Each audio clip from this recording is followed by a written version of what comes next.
siapa yang berpegang teguh dengan kitab dan sunnah pada saat tersebut yang di mana kejahilan tersebar, kecintaan dunia tersebar, dia akan mendapatkan 50 pahala dari kalian. Qila minhum, apakah 50 orang dari mereka? Qala bal minkum, tapi dari kalian. Jibril Radio, 24 jam nonstop, dengerin kajian tanpa ribet. Seperti dikatakan bahwasanya kalau Islam yang murni seperti ibarat air putih yang bersih, ya, sementara di sekelilingnya banyak sekali air yang berwarna-warni. Dan mereka tidak ingin warna-warni mereka hilang. Ada warna-warna yang berasal dari syubhat, dan ada warna-warna yang berasal dari syahwat.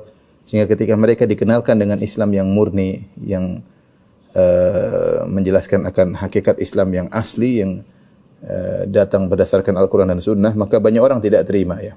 Kenapa? Karena ada kebiasaan mereka yang terganggu. Ya. Dari sini orang-orang yang bawa Islam yang murni, konsekuensinya dia akan mengalami keterasingan. Maka dibuatlah bab ini agar orang-orang yang mengalami keterasingan tersebut hendaknya bersabar, ya, karena dalam keterasingan mereka mendapatkan pahala yang besar, ya. Taib, di awal bab Syekh Muhammad bin Wahab rahimahullahu taala membawakan firman Allah wa qauluhu ta'ala, dan firman Allah falaula kana minal quruni min qablikum ulu baqiyatin yanhauna 'anil fasadi fil ard. Ya, yaitu ini adalah akhir daripada akhir-akhir daripada surat Hud, ya. Di mana Allah berfirman, seandainya ada dari orang-orang sebelum kalian, dari umat-umat sebelumnya, yaitu sebagian mereka yang mereka, ya, melarang dari kerusakan di atas muka bumi. Illa qalilan mimman anjayna minhum. Akan tapi tidak ada di antara mereka. Hanya sedikit di antara mereka yang mencegah orang dari maksiat di atas muka bumi, dan orang-orang sedikit itulah yang kami selamatkan. Ayat ini terkait dengan di akhir surat Hud. Di sebelumnya Allah Subhanahu wa taala menyebutkan beberapa kisah para nabi dengan umat-umat mereka, ya. Di antaranya kisah Nabi Hud, di antaranya kisah Nabi Nuh, ya. Yang di mana umat-umat mereka tidak mau beriman kepada nabi mereka, ya. Seperti Nabi Nuh, wa ma amana ma'ahu illa qalil, dan tidak beriman kepada Nabi Nuh kecuali sedikit. Sehingga kebanyakan umat-umat tenggelam dalam kemaksiatan. Maka Allah mengatakan, seandainya dari mereka umat-umat sebelum kalian, dari umat-umat terdahulu, ada dari golongan mereka yang beramar ma'ruf nahi mungkar, ya. Yanhauna 'anil fasad, yang melarang dari kemungkaran di atas muka bumi. Namun tidak ada, ya. Namun tidak ada illa qalilan mimman anjayna minhum, kecuali hanya sedikit yang kami selamatkan. Ayat ini dibawakan oleh Syekh Muhammad rahimahullahu taala seakan menjelaskan bahwasanya namanya keterasingan itu sudah sejak dulu di zaman para anbiya, para nabi, ya. Mereka orang-orang yang beriman bersama para nabi, mereka mengalami keterasingan, ya. Seperti yang mengikuti Nabi Nuh cuma sedikit, yang mengikuti Nabi Hud cuma sedikit, yang mengikuti Nabi Saleh cuma sedikit, yang mengikuti Nabi Ibrahim cuma sedikit, yang mengikuti Nabi Lut cuma sedikit, ya. Sehingga kebanyakan orang-orang tenggelam dalam kemaksiatan, dan yang selamat rata-rata orang-orang adalah ahlul gurbah, yaitu orang-orang yang terasing. Jadi keterasingan bukanlah suatu yang baru, tapi sejak dialami oleh orang-orang yang beriman di antara pengikut nabi-nabi terdahulu. Oleh karenanya Allah Subhanahu wa taala menyebutkan tentang keburukan kebanyakan orang. Kata Allah Subhanahu wa taala, ya, wa in tuti aktsara man fil ardi yudhilluka an sabilillah. Kalau engkau mengikuti kebanyakan manusia, mayoritas manusia, maka mereka akan menyesatkan engkau dari jalan Allah Subhanahu wa taala. Di sini Allah mencela mayoritas, ya. Karena kenyataannya mayoritas menyesatkan. Makanya Allah mengatakan wa in tuti aktsara man fil ard. Kalau kau mengikuti mayoritas manusia di muka bumi, dia akan menyesatkan engkau dari jalan Allah Subhanahu wa taala. Allah juga berfirman dalam ayat yang lain, wa ma yu'minu aktsaruhum billahi illa wa hum musyrikun. Dalam surat Yusuf, ya, kata Allah Subhanahu wa taala, dan tidaklah kebanyakan mereka beriman kepada Allah kecuali mereka juga berbuat kesyirikan. Allah menjelaskan mayoritas manusia, mungkin mereka beriman adanya Tuhan, adanya Allah, tapi mereka berbuat syirik. Orang Yahudi beriman adanya Allah, tapi musyrikin. Orang Nasara beriman kepada Allah, mereka namakan Tuhan Bapa, tapi mereka berbuat kesyirikan. Demikian juga orang musyrikin Arab dahulu mereka beriman kepada Allah tapi mereka menyembah berhala. Dan kebanyakan manusia seperti itu beriman kepada Allah namun melakukan kesyirikan ya. Wa ma aktsarun nasi walau harasta bimu'minin ya. Kata Allah Subhanahu wa taala dan kebanyakan orang meskipun kau semangat untuk memberi petunjuk kepada mereka namun kebanyakan mereka tidak beriman. Jadi ayat ini wallahu alam bisawab dibawakan oleh Syekh Muhammad bin Wahab rahimahullah taala menjelaskan bahwasanya ahlul ghurbah, orang-orang yang keterasingan itu sudah sejak dahulu ada. Ya, sudah sejak dulu ada. Demikian juga dalam Islam ya. Dalam Islam juga orang-orang yang menyeru kepada sunnah yang murni, mereka juga akan mengalami keterasingan. Taib, kemudian Syekh Muhammad bin Abdul Wahhab rahimahullahu taala membawakan hadis Wan Abi Hurairah radhiyallahu taala anhu marfu'an, dari Abu Hurairah radhiyallahu anhu secara marfu' itu dari Nabi sallallahu alaihi wasallam. Sallallahu alaihi wasallam bersabda, "Badal Islamu ghariban wa sayaudu kama bada'a ghariban fatuba lil ghuraba." Sungguhnya Islam dimulai dengan asing. Wa sayaudu kama bada'a ghariban, dan Islam akan kembali asing juga sebagaimana dia bermula. Fatuba lil ghuraba, dan beruntunglah orang-orang yang asing. Dan benar kalau kita lihat sejarah ya. Jadi asing itu kita tahu orang asing seperti sabda Nabi sallallahu alaihi wasallam, "Kun fid dunya ghariban. Kun fid dunya ka'annaka gharibun aw abiru sabil." Jadilah kau ini seperti orang yang asing. Orang asing maksudnya ketika dia datang di tempat tersebut, dia tidak mengenal banyak orang, orang-orang pun tidak mengenal dia. Artinya dia sedikit, nadir, hanya sedikit hanya seperti dia ya. Namanya asing. Orang-orang juga melihatnya sebagai aneh, ini siapa? Orang-orang tidak tahu. Nah, Islam di awal seperti itu. Allah mengutus Rasulullah sallallahu alaihi wasallam di puncak kerusakan alam semesta. Dalam hadis dalam Sahih Muslim, kata Nabi sallallahu alaihi wasallam, "Innallaha nadhara ila ahlil ardi, famaqatahum ajamahum arabahum illa baqaya min ahlil kitab." Sungguhnya Allah Subhanahu wa taala melihat kepada penghuni bumi dan Allah murka kepada mereka seluruhnya, baik yang orang-orang Arab maupun ajam, yaitu non-Arab. Semua Allah murkai karena di situ Romawi lagi rusak, Persia lagi hancur-hancuran, India dengan berbagai macam keyakinannya ya, Yunani dengan dewa-dewanya, kerusakan semua, rusak akidah, rusak moral sebelum Nabi diutus ya. Kemudian Nasara menyimpang dengan mentrinitaskan Tuhan atau menganggap macam-macam ya. Maka kata Nabi sallallahu alaihi wasallam sebelum Nabi diutus, "Innallaha nadhara ila ahlil ardi." Allah melihat kepada kondisi penghuni bumi, famaqatahum, Allah pun murka kepada mereka, ajamahum wa arabahum ajamahum, baik yang Arab maupun non-Arab, illa baqaya min ahlul kitab, kecuali segelintir kecil dari ahlul kitab yang masih yaitu di antara kaum Nasara atau Yahudi yang masih berada di atas tauhid. Maka setelah itu Allah mengutus Nabi Muhammad sallallahu alaihi wasallam. Jadi Nabi sallallahu alaihi wasallam diutus di dalam kondisi yang lagi rusak sehingga Islam begitu sangat asing. Sangat asing. Makanya sejak Nabi berkata, Allah berfirman, "Ya ayyuhal muddatsir qum fa'anzir." Wahai orang yang berselimut, bangkitlah dan beri peringatan. Maka Rasulullah SAW beri peringatan, berdakwah. Ya, masuk Islam cuma sedikit. Sampai suatu hari Rasulullah ditanya, "Siapa? Man aslama ma'ak?" Siapa yang Islam bersamamu? Kata Nabi sallallahu alaihi wasallam, "Hurrun wa abdun." Hanya satu orang merdeka dan seorang budak. Yaitu yang merdeka maksudnya Abu Bakar radhiyallahu anhu, yang satunya Bilal. Jadi Rasulullah aneh, cuma dua orang ikut dia, Abu Bakar dan Bilal ya. Kemudian berkembang sampai Islam akhirnya berkembang, kemudian dengan berbagai macam cobaan sampai akhirnya di akhir Islam, di akhir sebelum wafatnya Nabi sallallahu alaihi wasallam, turunlah firman Allah Subhanahu wa taala, "Idza jaa nasrullahi wal fath wa ra'aitan nasa yadkhuluna fi dinillahi afwaja. Fasabbih bihamdi rabbika wastaghfirhu innahu kana tawwaba." Jika ketika datang pertolongan Allah dan kemenangan dari Allah Subhanahu wa taala, wa ra'aitan nasa yadkhuluna fi dinillahi afwaja. Kau lihat orang-orang akan datang masuk Islam berbondong-bondong. Itulah puncak keemasan Islam. Tapi awalnya dari keterasingan. Islam sampai puncaknya, kemudian akan menjadi asing kembali. Dan hal ini dijelaskan oleh Imam Ibn Rajab Al-Hambali dalam kitabnya. Kitab risalah sedikit kecil, judulnya Kashful Qurbah fi Wasfi Ahlil Gurbah. Kashful Qurbah fi Wasfi Ahlil Gurbah ya. Kira-kira berjumlah yaitu sekitar 20-an halaman, tidak banyak ya, tidak 25 halaman ya. Kitab risalah latifah, yaitu risalah kecil tentang siapa sih al-ghuraba, orang-orang asing ya. beliau menjelaskan. Dan di awal risalah Al-Imam Ibn Rajab, Al-Hafidh Ibn Rajab Al-Hambali rahimahullahu taala menjelaskan bahwasanya Islam tadinya jaya, kemudian menjadi asing kembali karena dua sebab. Jadi sebab Islam kembali asing. Apa sebabnya? Dua sebab beliau menjelaskan. Yang pertama adalah syubhat.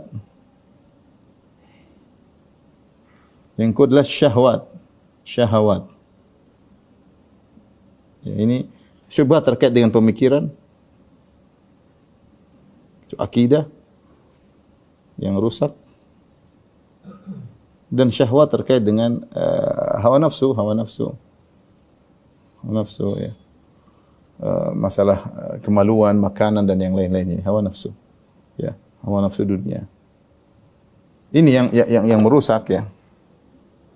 Sehingga akhirnya ketika orang mulai mengikuti hal ini ya, mengikuti syahwat, mengikuti syubhat, akhirnya lama-lama Islam menjadi asing ya. Jadi asing. Adapun beliau menjelaskan tentang syubhat, bagaimana syubhat berkembang seperti hadis Nabi sallallahu alaihi wasallam, "Wa sataftariqu hadhil ummah ala 73 firqah." Umat ini akan terpecah menjadi 73 golongan ya. 70 di neraka, satu di surga ya. Jadi menunjukkan golongan akan banyak.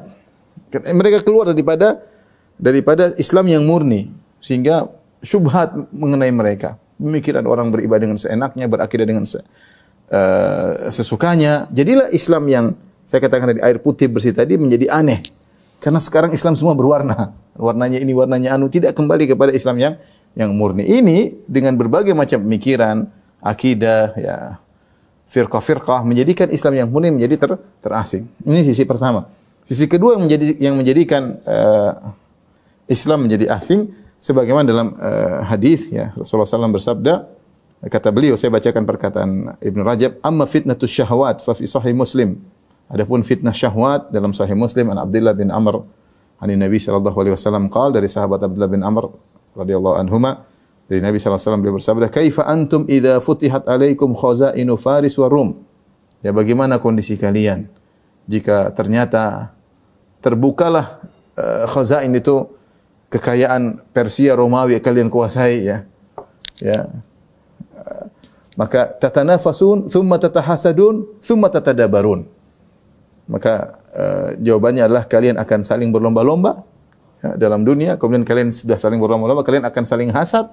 Kalau sudah kalian saling hasad, maka kalian akan saling berpaling, saling menjauh akibat dunia. Ya. Demikian juga dalam hadis yang Sahih Bukhari dari Amr bin Auf, dari Nabi sallallahu alaihi wasallam qala, Rasulullah SAW bersabda, "Wallahi mal faqra akhsha alaikum, mal faqru akhsha alaikum, walakin akhsha an tubsata alaikum ad-dunya kama busitat ala man kana qablakum, fatanafasuha kama tanafasuha, fatuhlikukum kama ahlakathum." Demi Allah, bukanlah kemiskinan yang aku khawatir menimpa kalian. Orang miskin biasanya sabar. Tapi yang aku khawatirkan adalah dibukakan dunia bagi kalian. Sehingga akhirnya sebagaimana dibukakan dunia bagi orang-orang sebelum kalian, lalu kalian berlomba-lomba mengejar dunia tersebut, kalian saling bersaing, maka akhirnya dunia tersebut membinasakan kalian sebagaimana dunia telah membinasakan orang-orang sebelum kalian. Inilah dunia ya. Dibukanya dunia. Ini menjadikan Islam terasing. Zaman sekarang dengan adanya medsos ya, dunia dan syahwat benar-benar menjadikan Islam jadi asing. Orang berpegang teguh dengan agamanya semakin asing ya. Orang sibuk dengan dunia, sibuk dengan tontonan, sibuk dengan apa saja, musik-musik, sibuk dengan. Sehingga kalau ada yang benar-benar berpegang teguh dengan sunnah Islam yang putih tadi, yang murni, maka akan terasa asing. Inilah sebab Islam yang tadinya badal Islamu ghariban, Islam mulai dengan keterasingan karena di tengah-tengah kerusakan penduduk dunia ketika itu, sebagaimana kita jelaskan awal tadi. Kemudian bertambah sampai puncak kejayaan. Wa ra'aitan nasa yadkhuluna fi dinillahi afwaja. Kalian melihat akan orang berbondong-bondong masuk Islam. Setelah itu mengalami kemunduran dengan adanya syahwat dan syubhat. Ketika memuncak syahwat dan syubhat, maka jadilah Islam yang murni tadi menjadi asing kembali, ya. Makanya banyak di antara imam-imam Ahlus Sunnah menafsirkan dengan al-ghuraba, orang-orang yang asing adalah Ahlus Sunnah wal Jamaah, ya. Kata Al-Auza'i, ya. Al-Auza'i ketika menafsirkan hadis ini, badal Islamu ghariban wa sayaudu ghariban kama bada'a. Islam bermula dengan asing dan akan kembali asing kembali. Beliau berkata, "Ama innahu ma yadhhabul Islam, walakin yadhhabu Ahlus Sunnah hatta ma yabqa fil balad minhum ila rajulun wahid." Kata Al-Auza'i, maksudnya bukan Islam hilang, tetap orang Islam banyak. BerKTP Islam banyak. Ini kata Al-Auza'i, seorang ahli hadis.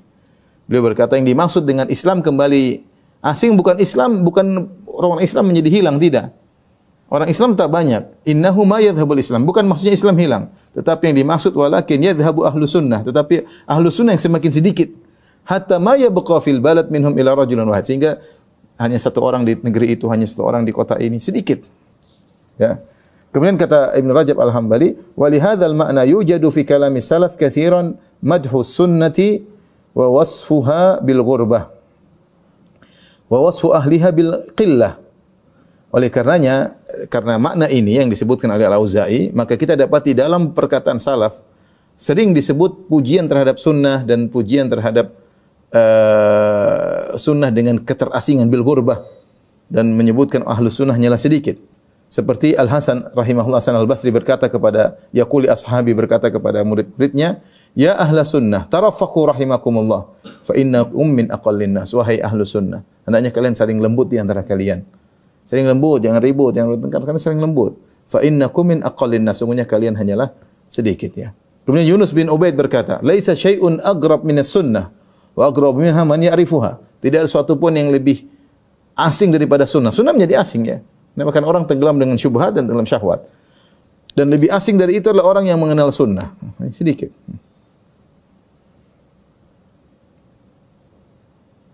Demikian juga Sufyan Ats-Tsauri berkata, "Istausu bi ahli sunnah fa innahum ghuraba." Hendaknya kalian saling berwasiat untuk berbuat baik kepada ahli sunnah. Saling tolong menolong, saling berbuat baik, ya. Fa innahum ghuraba, karena mereka hanyalah sedikit dan mereka ghuraba, mereka asing. Mereka asing. Ini penjelasan dari Ibn Rajab Al-Hambali dalam risalahnya Kashful Qurbah fi Wasfi Ahlil Ghurbah, penjelasan yang sangat indah yang sebagaimana dijelaskan oleh Syekh Muhammad bin Abdul Wahhab rahimahullahu taala, ya. Baik, kita lanjutkan. Rasulullah SAW katakan, "Badal Islam ghariban fa sayaudu wa sayaudu kama bada gharib." Islam dimulai dengan asing, ya, dan akan kembali asing pula. Fatuba lil ghuraba, maka beruntunglah orang-orang yang al-ghuraba, orang-orang yang asing tersebut. Tuba di sini ditafsirkan, ada yang mengatakan tuba artinya doa kebaikan, ada yang mengatakan tuba adalah syajaratun fil jannah, yaitu pohon yang indah di surga. Bagi orang yang ghuraba, mereka mendapatkan pohon di surga, artinya mereka akan masuk surga. Ada yang mengatakan tuba adalah nama surga itu sendiri, artinya surga bagi orang-orang yang terasing, ya. Tuba bagi orang-orang yang terasing. Namun perlu diperhatikan, ini sudah Win. Tentunya ketika Rasulullah mengatakan sungguh beruntung orang-orang yang asing, nah kita harus coba apa yang maksud dengan ghuraba, orang-orang yang asing. Rasulullah SAW, tuba lil ghuraba, fatuba lil ghuraba, fatuba lil ghuraba, beruntunglah orang-orang yang asing. Beruntunglah, maka beruntunglah siapa? Orang-orang yang asing. Nah, orang yang asing ini tentunya harus ada barometernya. Apa yang dimaksud dengan asing di sini? Apa yang dimaksud? Karena dijadikan dalih oleh orang-orang yang menyimpang, kemudian mengatakan kita ini asing, ya. Karena setiap orang sesat bisa mengatakan saya asing, ya.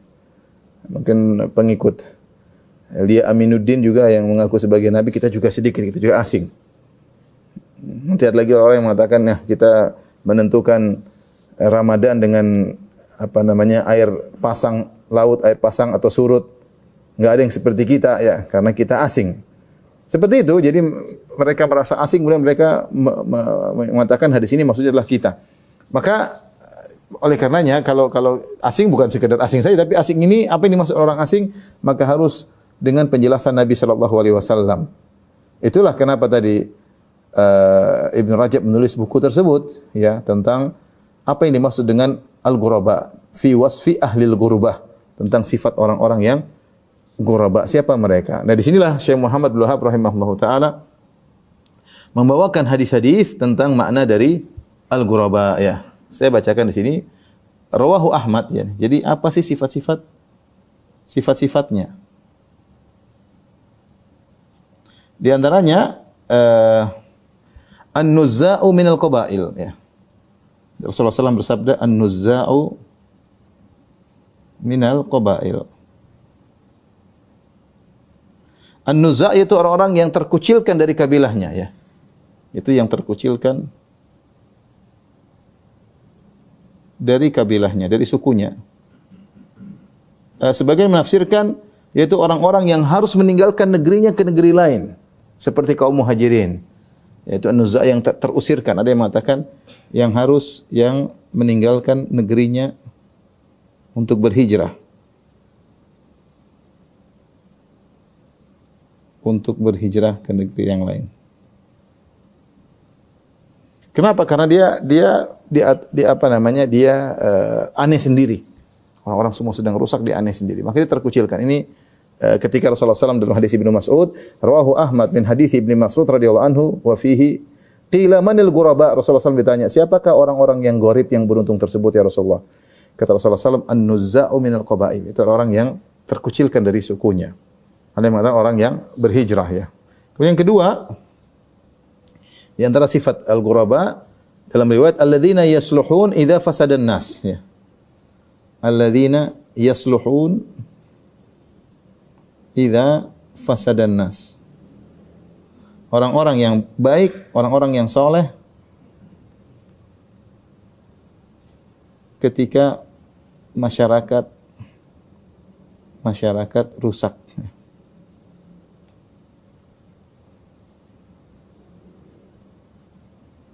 Orang-orang semua tenggelam dalam syahwat, dalam syubhat, mereka baik. Ya. Sebagian dalam rawahu Ahmad bin Tariq Sa'ad bin Abi Waqqas wa fihi Imam Ahmad meriwayatkan dari jalan sahabat Sa'ad bin Abi Waqqas radhiyallahu anhu, di situ Rasulullah SAW bersabda, "Fatuba yauma idzin lil ghuraba idza fasadan nas." Sungguh beruntung orang-orang yang asing ketika masyarakat sedang rusak. Jadi orang-orang saleh. Yang ketiga, sifat yang berikutnya dalam riwayat yang lain, Wali Tirmidzi, di sini Syekh Muhammad bin Wahab mengumpulkan riwayat-riwayat tentang penafsiran al-ghuraba. Wali Tirmidzi, kata Syekh Muhammad bin Wahab rahimahullah taala, Wali Tirmidzi min hadithi Katsir bin Abdullah an abihi an jaddihi, fatuba lil ghuraba alladzina yuslihuna ma afsadan nas min sunnati. Perhatikan, yang dimaksud dengan ghuraba adalah alladzina yuslihuna ma afsadan nas min sunnati, yaitu orang-orang yang memperbaiki sunnah Nabi yang dirusak, sallallahu alaihi wasallam yang dirusak. Artinya sunnah ditinggalkan, mereka perbaiki, mereka hidupkan kembali. Ini adalah ciri-ciri al-ghuraba ya.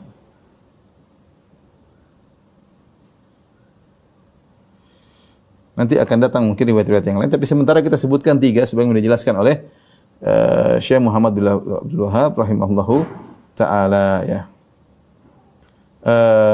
Di sini lihat ya, di sini semua menjelaskan tentang sifat keterasingan ya. Pertama lihat an-nuzza minal qabail, terkucilkan ya. Kenapa terkucilkan? Terkucilkan karena mereka baik. Terasingkan karena mereka lain sendiri. Mereka lain sendiri. Kenapa lain sendiri? Lain sendiri kenapa? Dijelaskan terkucilkan, terasingkan.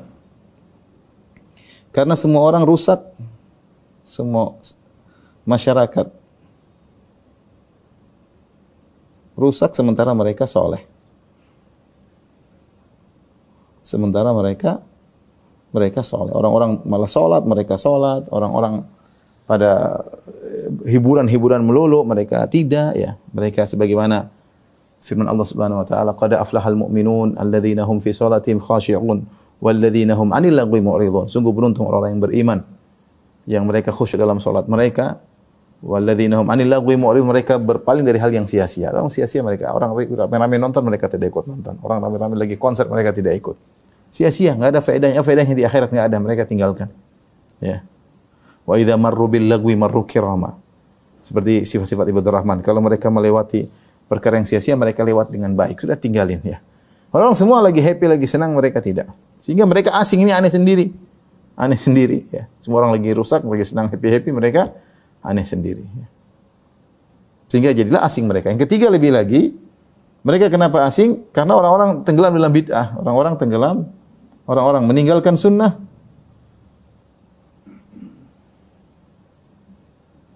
Sementara mereka menjalankan sunnah.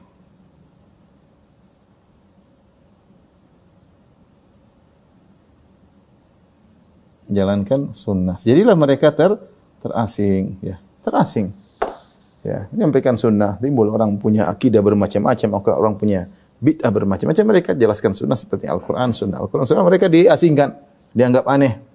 Ya, dianggap karena mereka menyelisihi kebiasaan yang terjadi. Ya. Dan inilah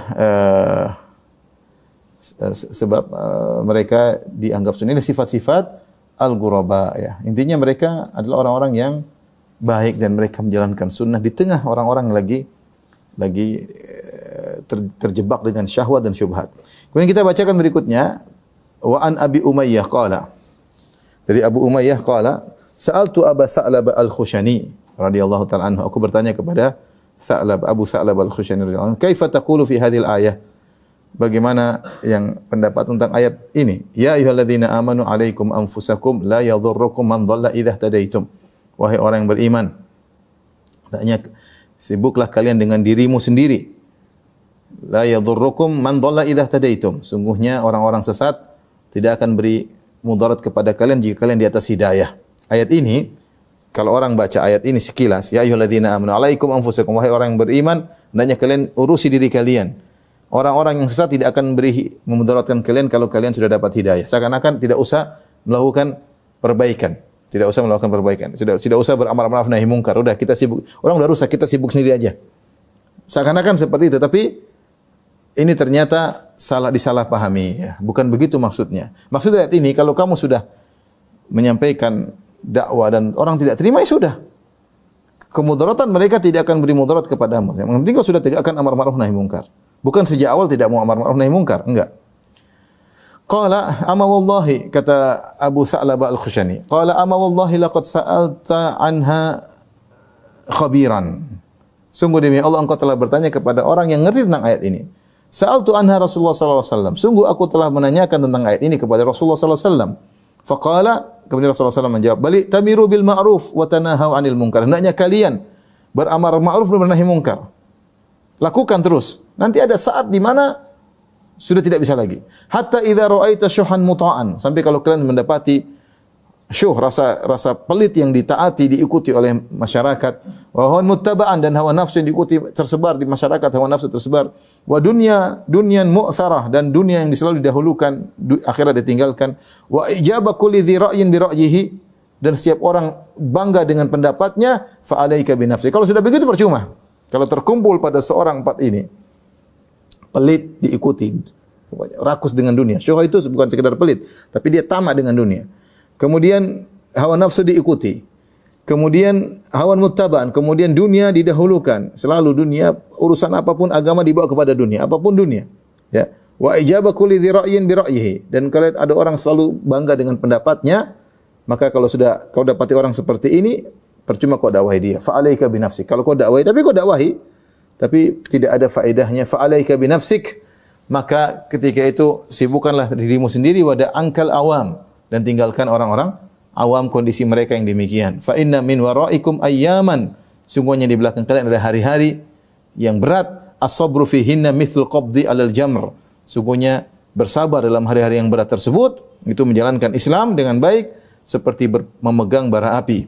Lil amili fihinna mithlu ajri khamsina rajulan ya'maluna mithla amalikum. Siapa yang beramal pada hari-hari yang berat tersebut, ya, maka dia akan mendapati pahala seperti 50 orang yang melakukan dari kalian, yang beramal seperti kalian.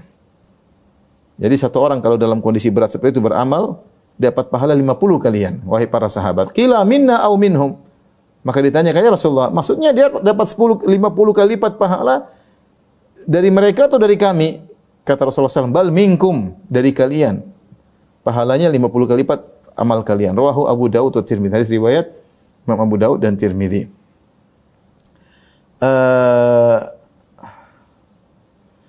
Hadis ini menjelaskan, ya, sebagaimana dijelaskan oleh Abu Bakar dalam hadis yang lain, ya.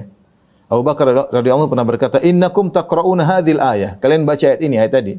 "Alaikum anfusakum la yadhurrukum man dhalla idza tadaitum." Hendaknya kalian urus diri kalian, orang yang salah tidak akan memberi mudarat kepada kalian kalau kalian dapat hidayah. Abu Bakar mengingatkan, "Innakum taqra'una hadhil ayah wa tad'unaha ala ghairi mawadhi'iha." Kalian baca ayat ini dan kalian salah tafsirkan. Maksudnya bukan kalian tidak meninggalkan amar nahi mungkar, enggak, tapi beramar ma'ruf nahi mungkar sampai kondisi memang sudah tidak memungkinkan lagi. Wa inna sami'na Nabi sallallahu alaihi wasallam yaqul. Sementara kami mendengar Rasulullah SAW bersabda, "Innan nasa idza ra'au dhalim falam ya'khudhu ala yadayhi aw syaka an ya'ummahumullahu bi'iqab." Sungguhnya orang-orang jika melihat ada orang berbuat zalim kemudian tidak ditegur, tidak ditahan kedua tangannya, maka dikhawatirkan Allah akan menimpakan azab yang akan mengenai mereka seluruhnya. Jadi maksudnya Rasulullah menjelaskan, kalau kalian beramar ma'ruf dan munkar, la ta'muruna bil ma'ruf wa la tanhauna 'anil munkar, maka hendaknya kalian beramar ma'ruf nahi munkar. Terus usaha sampai kondisi sudah tidak mungkin lagi. Ketika kalian melihat hawa nafsu tersebar, sudah disampaikan enggak ada yang dengar. Urusannya dunia melulu, ya. Semua bangga dengan pendapatnya. Semua disampaikan enggak ada yang dengar. Kalau sudah begitu sudahlah. Sibuk dengan diri sendiri kalau sudah begitu. Tapi waspada, akan ada hari-hari yang berat. Hari-hari berat tersebut, kalau kalian beramal, maka pahala kalian 50 kali lipat pahala sahabat, ya. Taib. Apa maksudnya 50 sahabat? Jelas tadi, ya. Jelas tadi bahwasanya orang yang mendapati hari-hari berat tersebut yang beramal soleh seperti al-qabd al-jamr, seperti memegang bara api. Kalau pegang bara api kan panas. Tapi kalau dia pegang terus dia kuat. Kalau dia pegang dia lepas, dia pegang dia lepas, dia akan kesakitan terus. Ya. Tapi itu menunjukkan beratnya menjalankan sunnah di suatu masa, ya. Suatu masa, ya. Berat. Seperti memegang bara api. Seperti memegang bara api. Tapi pahalanya besar. Kalau dia beramal di hari-hari yang berat tersebut, seperti pahalanya 50 lipat amal sahabat. Apa maksud hadis ini? Apakah berarti orang yang mengalami hari-hari ini lebih baik daripada para sahabat? Jawabannya tidak. Ya. Orang ini yang beramal soleh di hari yang berat seperti itu, mereka mendapatkan 50 pahala para sahabat, ya, dari mereka lebih mulia dari sahabat dari satu titik ini saja, dari poin ini saja. Tentunya banyak poin para sahabat yang mereka tidak bisa dapatkan. Para sahabat belajar langsung dari Nabi sallallahu alaihi wasallam, para sahabat melihat Nabi sallallahu alaihi wasallam, kemudian menjadi murid Nabi adalah keutamaan tersendiri. Kemudian para sahabat berjihad bersama Nabi sallallahu alaihi wasallam, para sahabat berinfak dengan infak yang itu merupakan awal Islam sehingga pahalanya sangat luar biasa. Intinya kemudian para sahabat banyak sebagaimana sudah sering kita sampaikan. Tapi ada poin ini di mana ada seorang yang mendapati hari-hari yang susah, kemudian mereka beramal pahalanya seperti 50 sahabat. Ada yang mengatakan kenapa demikian Ustaz? Ada yang mengatakan karena dia sendiri. Para sahabat mungkin dulu bersama secara umum banyak sahabat-sahabat yang lain, tapi dia sendirian di kampungnya, di negerinya, berat, ya. Kemudian para sahabat, ini poin pertama. Poin kedua, para sahabat ketika beramal soleh, mereka berjuang, mereka menuju kejayaan, semakin naik, mereka menuju. Adapun orang ini kemungkinan semakin mundur, semakin terasing, semakin redup Islam, tapi dia tetap bertahan. Dari sinilah wallahu alam bisawab, bisa jadi sebab kenapa orang yang menjalankan sunnah di hari-hari yang berat dapat pahala 50 kali sahabat seandainya melakukan amal yang sama. Tapi bukan berarti dia lebih afdal dari para sahabat. Karena kita sebagaimana kita ketahui bahwasanya seorang si A jika mengungguli si A jika lebih baik daripada si B dalam satu poin, bukan berarti si A lebih afdal daripada si B. Ternyata B mengungguli A dalam 10 poin misalnya. Kesimpulannya si B lebih afdal, tapi si A mengungguli A dalam 1 poin. Ya itu saja. Seperti ini logika sederhana. Artinya ini adalah anjuran dari Nabi SAW untuk berpegang teguh dengan sunnah-sunnah Nabi SAW di zaman-zaman ketika sunnah ditinggalkan. Kemudian Syekh Muhammad bin Wahab rahimahullah ta'ala membawakan warwa Ibnu Waddah maknahu min hadits Ibnu Umar radhiyallahu anhuma inna min ba'dikum ayyaman lisabir fiha. Ibnu Waddah ya ulama membawakan seorang ulama dari Andalus, dia membawakan hadis dari Ibnu Umar yang maknanya mirip ya, di mana Rasulullah SAW bersabda, sungguhnya setelah min ba'dikum, setelah kalian ada hari-hari orang yang bersabar pada hari-hari tersebut, lisabiri fiha al-mutamassiki bimithli ma antum alaih, berpegang teguh seperti apa yang kalian jalan. Jadi ada hari-hari nanti di zaman ke depan kata Nabi, inna min ba'dikum, setelah kalian nanti ada hari-hari yang berat. Ada orang-orang hidup di zaman tersebut yang mereka berpegang teguh dengan sunnah yang kalian jalankan sekarang. Ajru khamsina minkum, mereka dapat pahala 50 seperti 50 orang kalian yang melakukannya. Perhatikan di sini Rasulullah mengatakan al-mutamassiki bimithli ma antum alaihi al-yauma. Orang-orang tersebut di masa depan nanti mereka berpegang teguh dengan sunnah yang sedang kalian jalankan sekarang. Tapi bedanya mereka mendapati hari-hari yang berat.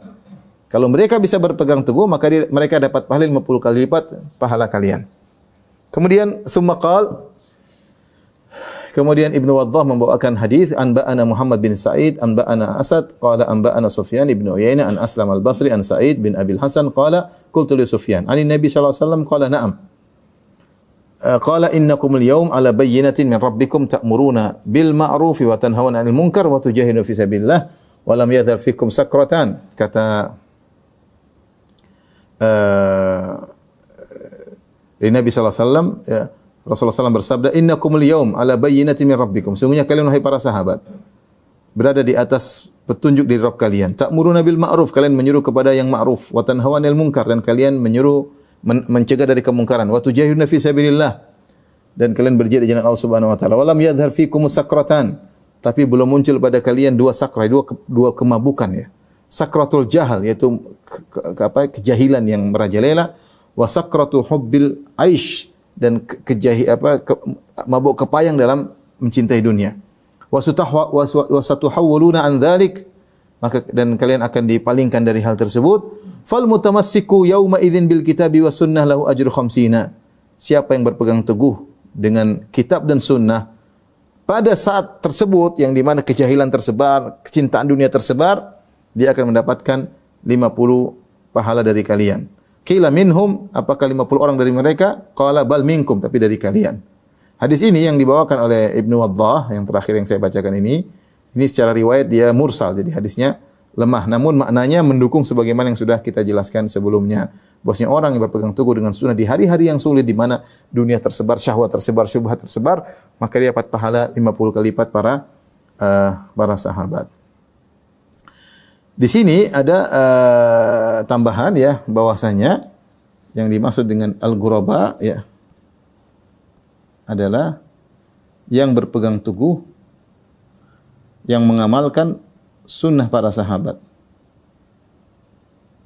mengamalkan apa yang dijalankan sahabat. Dan ini kembali menguatkan manhajus salaf, bahwasanya namanya beragama adalah menjalankan apa yang dijalankan oleh para sahabat ya. Dan dia bersabar menjalankan hal tersebut, yaitu bimithla ma antum alaih, bimithli ma antum alaih. Mereka menjalankan seperti apa yang sedang kalian kerjakan ya. Kemudian juga dalam hadis walahu, kata Syekh Muhammad bin Abdul Wahhab rahimahullahu taala, walahu bisnadin bi isnadin anil ma'afiri qala Rasulullah sallallahu alaihi wasallam tuba lil ghuraba. Sungguh beruntung orang-orang yang asing. Siapa mereka? Alladzina yatamassakuna bi kitabillah hina yutrak. Orang-orang berpegang teguh dengan Al-Qur'an ketika Al-Qur'an ditinggalkan. Ini mereka di tengah-tengah orang Islam. Sebagian penjelasan tadi para ulama Al-Auza'i ya, yaitu mereka berpegang teguh dengan Al-Qur'an ketika Al-Qur'an ditinggalkan. Wa ya'maluna bi sunnati yauma tutrak, dan mereka menjalankan sunnahku ketika sunnah ditinggalkan. Ya, ini sifat berikutnya. Ghuraba yaitu menjalankan sunnah menjalankan sunnah ketika ditinggalkan. Ini semua mengisyaratkan kepada Islam yang murni, yang mulai diasingkan karena tersebarnya syubhat dan syahwat ya. Taib, ikhwan dan akhwat yang dirahmati Allah Subhanahu wa taala, rekan-rekan yang dirahmati Allah Subhanahu wa taala. Inilah bab tentang beruntunglah orang-orang yang asing ya. Sebagai dorongan dari Syekh Muhammad bin Wahab rahimahullahu taala untuk bersabar dalam menjalankan Islam yang murni.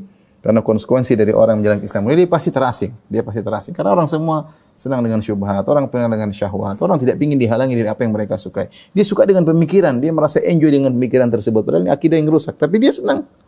Ada syahwat, dia suka dengan gini, suka terus kita larang enggak bisa. Dia senang. Ketika kita mulai munculkan Islam yang murni, ini asing, orang ini aneh, dibilang asing, dimusuhi. Dan itu yang terjadi ya. Dan keterasingan ini bisa terjadi satu tempat tertentu, di tempat yang lain tidak ya. Ya, tetapi keterasingan tersebut bisa terus bertambah, dan bisa berkurang pada suatu kondisi. Sekarang alhamdulillah sunnah mulai tersebar, alhamdulillah. Ya, mulai tersebar, orang banyak mengenal sunnah. Banyak orang belajar akidah yang benar, banyak. Dahulu sangat sedikit ya. Sangat sedikit ya. Kalau ada yang berpegang teguh dengan sunnah, maka dikucilkan oleh masyarakat, dianggap aneh oleh masyarakat, dihina oleh masyarakat. Sekarang alhamdulillah masyarakat mulai mengerti dengan kesabaran orang-orang tua-tua kita dulu, orang-orang para pendakwa-pendakwa dahulu, mereka bersabar, akhirnya sunnah bisa tersebar. Oleh karenanya ingat tadi wasiat daripada para salaf, ya, taraffaqu, ya, kata Hasan al-Basri, wahai ahlu sunnahnya kalian saling lembut di antara kalian. Sehingga kalian hanyalah aqallun nas, kalian hanya sedikit ya. Butuh kesabaran, kasih sayang di antara ahlu sunnah wal jamaah agar dakwah bisa terus berkembang, agar orang bisa merasakan indahnya sunnah. Tapi kalau kalian mengalami keterasingan karena sunnah Nabi SAW, karena menjalankan Al-Quran, maka bersabarlah. Bersabar karena pahalanya sangat besar. Pahalanya sangat besar. Justru makin dikucilkan kalau bersabar dengan sunnah Nabi, maka pahalanya besar. Dan jangan cepat gugur ya. Jangan cepat gugur. Aduh nggak bisa ya, sudahlah. Saya mau apa lagi? Orang begitu ya saya ikut aja lah supaya saya selamat. Orang bikin acara begini ikut-ikutan, orang bikin maksiat ikut-ikutan, orang bikin bid'ah ikut-ikutan. Nah, kita berusaha bertahan, sabar karena pahalanya besar. Pahalanya besar. Saya bilang tidak sama seorang melakukan sunnah di tengah-tengah masyarakat yang tenggelam dalam syahwat dan bid'ah dan syubhat, tidak sama dengan orang menjalankan sunnah di komunitas yang memang sudah mengenal sunnah. Beda. Tantangannya lebih besar di sini. Inilah yang bisa dikatakan pahalanya seperti di pahala 50 para sahabat. Wallahu ta'ala alam bisawab. Demikian saja yang saya sampaikan. Kurang lebihnya saya mohon maaf. Subhanakallah bihamdik. Asyhadu an la ilaha illa anta astaghfiruka wa atubu ilaik. Assalamualaikum warahmatullahi wabarakatuh. Jibril Radio 24 jam nonstop dengerin kajian tanpa ribet.